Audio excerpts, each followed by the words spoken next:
सभी आस्थावान सज्जनों को ओम नमः शिवाय। आदरणीय सज्जनों, आज सोमवती अमावस्या है और विशेष रूप से माताओं बहनों के लिए आज हम आपको ऐसी कहानी सुना रहे हैं जिसके सुनने से आपको सुख समृद्धि प्राप्त होगी और भगवान की विशेष कृपा प्राप्त होगी। आज के दिन पितृ भी प्रसन्न होंगे क्योंकि यह अमावस्या जो है पितरों को प्रसन्न करने वाली होती है। कहानी सुनने से जो संतानहीन हैं उनके भी योग बनते हैं पितृ यदि प्रसन्न हो जाएं, क्योंकि पितृदोष में सबसे बड़ी बात यह है कि संतान अवरुद्ध हो जाती है, संतानों का होना अवरुद्ध हो जाता है। आज हम आपको सोमवती अमावस्या की एक कहानी सुनाते हैं जो कि आपको निश्चित रूप से पुण्य प्राप्त होगा। तो सुनिए वह कहानी। एक ब्राह्मण थे और एक ब्राह्मणी, दोनों पति पत्नी बड़े आस्थावान थे, भगवान के बड़े भक्त थे। नित्य प्रति ब्राह्मणी जो है पूजन किया करती थी और सुख से जीवन व्यतीत कर रहे थे, किंतु कहीं न कहीं भगवान एक ना एक कोई कमी रख देता है। उनके यहाँ पर संतान नहीं थी, तो समय समय पर जब भी कभी याद आती तो बहुत दुखी हो जाते दोनों पति पत्नी। कहते देखिए अपना जीवन व्यर्थ है, भगवान की कृपा से हमें सब कुछ मिल रहा है और साईं इतना दिए जाए में कुटुंब समाए। तो वो स्थिति भी हमारे पास में है, किसी प्रकार से कोई कमी नहीं है, किंतु संतान ना होने से हमें बड़ा दुख है। एक दिन तो स्थिति हुई, दोनों पति पत्नी विचार कर रहे थे तो पति ने कहा अच्छा सुनो, एक काम करते हैं, हम तो भैया अब जंगल जा रहे हैं, भगवान को मनाएंगे और तपस्या करेंगे, भजन करेंगे और ज़रूर हमें विश्वास है कि हमारे यहाँ संतान होगी। ऐसा कह कर के वह जंगल चला गया। पुरानी बात है, जंगल में जा कर के उसने कुछ दिन तक बहुत समय तक तपस्या की और एक अनुष्ठान जो उसके मन में था कि भाई 40 दिन का या 2.5 साल का 2 साल का जो भी था वो अनुष्ठान उसने पूरा किया, और उसके बाद भी जब उसके यहाँ संतान नहीं हुई तब बड़ा दुखी हो गया। आदमी कभी कभी जब मनचाही बात उसकी नहीं पूरी होती, मनचाही इच्छाएं पूरी नहीं होती, तो फिर वह गलत निर्णय भी ले लेता है। उसने अपने आप को ख़त्म करने का विचार कर लिया कि अब तो मरना ही ठीक है, तो फांसी लगाने के लिए तैयार हो। एक पेड़ था, उससे अपना गला बांध करके और मरने के लिए फांसी लगाने को तैयार हो गया। तो उसी समय अमावस तिथि थी, तो अमावस मैया प्रकट हो गई, सुख अमावस जिसे कहते हैं। सुख अमावस प्रकट हो गई, कहने लगा अरे ब्राह्मण, तू आत्महत्या क्यों कर रहा है? ये हत्या करना, आत्महत्या करना तो बहुत बड़ा पाप है। देवी के रूप में आ गई। तो उसने कहा कि बताई सारी समस्या कि मेरे यहाँ संतान नहीं है और मैं बड़ा दुखी हूँ, मैंने अनुष्ठान भी पूरे कर चुका हूँ पर मेरे यहाँ संतान अभी नहीं हुई।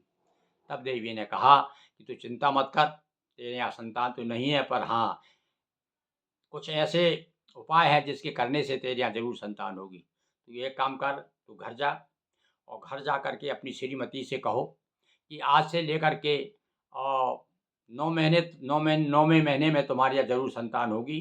पर वो हर महीने हर अमावस पर व्रत करे, अमावस का व्रत करना शुरू कर दे और साथ में 1 कटोरी चावल ले करके और दान कर दे, किसी भी गरीब को दान करे। तो हर अमावस को 9वें महीने में निश्चित रूप से तुम्हारे यहाँ संतान हो जाएगी। बड़ा प्रसन्न हो गया, बोले चलिए भगवान ने कृपा कर दी मेरे ऊपर, किसी भी बहाने से मुझे ये जानकारी हुई। घर आया, घर आकर के श्रीमती को बताया, वो भी बड़ी प्रसन्न हुई और उसने कहा कि सुनो, तुम अब जो है हर अमावस का व्रत शुरू कर दो। मैंने बताया ना भाई, पितरों की अमावस है, पितृ भी प्रसन्न हो जाते हैं इससे। तो उसने हर अमावस व्रत करना शुरू कर दिया और उसका फल ये हुआ कि 9वें महीने में उसके यहाँ पर 1 नहीं 2 कन्याएं हुई। बड़े प्रसन्न हो गए भैया। कहते हैं ना कि वो नहीं मामा से अंधे काना मामा ही ठीक होता माना जाता है। तो 2 कन्याएं हो गई उनके यहाँ पर, तो बड़ी प्रसन्न। तो उसने बड़े प्रसन्न होकर के और पंडित जी ने अपनी कन्या का एक का नाम रखा अमावस और एक का नाम रखा पूनम। बड़ी का नाम अमावस, छोटी का नाम पूनम। अब देखिए आगे कहानी चलती है कि वो बड़ी लड़की जो थी वो तो बड़ी धार्मिक थी, भजन भजन पूजन किया करती थी और माँ के अनुसार ही वो भी व्रत पूजन वगैरह सब करती थी। किंतु छोटी जो है, कभी-कभी क्या है अ एक एक पिता के विपुल कुमारा अलग-अलग व्यवहार हो जाते हैं पर भाई संतान में भी।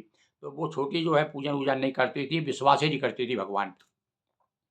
समय आया दोनों का विवाह के योग हो गई, उसके बाद में दोनों का बड़े घर में संबंध कर दिया। ईश्वर की कृपा से दोनों ससुराल दोनों की ससुराल जो है बहुत संपन्न ससुराल थी। बड़े पैसे वाले लोग थे। दोनों जाकर के बड़े सुखी हुए। शादी करने के बाद में माता-पिता और ब्राह्मण कहने लगा पत्नी से देखो अपन कितने भाग्यवान हैं, अपनी बच्चियों को भी बड़े-बड़े देखो और बड़े संपन्न परिवार मिला है।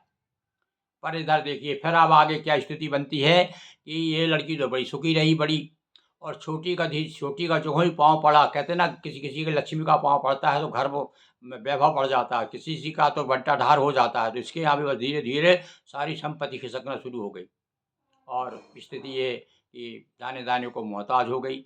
बड़ी बहन को जब पता चला कि अरे छोटी बहन तो भी पहले बड़ी संपन्न थी पर न जाने क्या हो गया। उसके घर गई वो, तो उसने बहुत सारा सामान-वामान लेकर के और कुछ पैसे ऐसे भी लेकर मदद करने के लिए और उसके यहाँ गई और जाके बताया कि पता चला कि तेरी स्थिति बहुत ख़राब है। उसने कहा हाँ बहन ना जाने क्या बात है, जब से मैं यहाँ ब्याह के आई हूँ और सब देखिए धीरे-धीरे सारी संपत्ति नष्ट हो गई। अच्छा, तब उसने कहा कि देख अब तू समझ इस बात को। मैं बराबर तो अपनी मम्मी जो है व्रत किया करती थी अमावस का और मैं भी करती हूँ, तूने ये व्रत छोड़ दिया है। तू अब फिर से एक अमावस का व्रत शुरू कर संकल्प लेकर के और एक कटोरी में चावल लेकर के और हर अमावस को दान कर।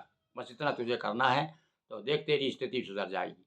तब उसका कहना जब समझ में आया, भैया आदमी कहता है कि मरता क्या नहीं करता जब देख लेता है कि भैया हाँ स्थिति अब गड़बड़ हो गई है, तो फिर उसने जो है व्रत करना शुरू कर दिया और उसके बाद में भी दोनों के फिर एक-एक, दो-दो दोनों के दो-दो एक-एक बच्चे हुए दोनों के। बड़ी के भी एक बच्चा हुआ और छोटी का भी हुआ और इस प्रकार से और वो परिवार बड़ा सुखी हुआ। तो ये भैया अमावस की ऐसी कहानी है। इस कहानी को जो भी सुनेगा और इस दिन व्रत करेगा तो निश्चित रूप से अमावस मैया की कृपा होगी। बहुत-बहुत आप लोगों का आभार कि आप हमारी जो भी वीडियो हम बनाते हैं, आप बराबर सुनते हैं और उसका लाभ लेते हैं। दिन में हम हमेशा आपको समय-समय पर ऐसी बहुत सारी और ऐसी नई-नई चीज़ें बताया करेंगे। आपको यदि हमारी ये प्रस्तुति पसंद आती है तो आप ज़रूर अ, फ़ॉलो कीजिए, शेयर कीजिए, सदस्य बनिएगा, लोगों तक पहुँचाइएगा। अभी-अभी हमने नर्मदा पुराण भी शुरू किया है। रोज़ आपको एक कथा सुनने को हमारे गिरी मोहन गुरु चैनल पर रोज़ एक कथा सुनने को मिलेगी। आप ये उसको उसको भी सुनिए, नर्मदा मैया की कृपा प्राप्त कीजिए। बहुत-बहुत धन्यवाद। ओम नमः शिवाय।